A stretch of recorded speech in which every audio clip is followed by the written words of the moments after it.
చాలా ఉద్రేకపడే వాళ్ళకి అటువంటి శక్తి ఉంటుంది. కోపం అంటే ఆ క్షణంలో చంపాలి అనిపించేంత కోపం. అది మిమ్మల్ని ప్రభావితం చేస్తుంది. మీకు కోపం వస్తే మీరు ఒకే దృష్టితో ఉంటారు. అవునా? నాకు నీపై చాలా కోపంగా ఉంది. బూమ్!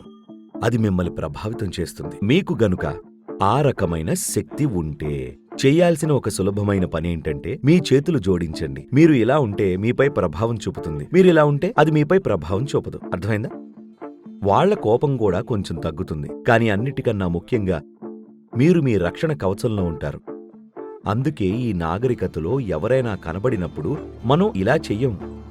ఈ మధ్య మీరందరూ అమెరికనైజేషన్ వల్ల, కానీ ఇప్పుడు టారిఫ్లు పడ్డాయి కదా, ఇకపై ఇలాగే చేయాలి. వారిలో కొంచెం మానవత్వం ఉన్నా అది వాళ్ళని శాంతపరుస్తుంది. అంతకు మించి కూడా కొందరుండొచ్చు. వాళ్ళు వేరు, వాళ్ళకి సమయం పడుతుంది. ఇలా చేయండి, లేదంటే తప్పుకోండి, అంతే.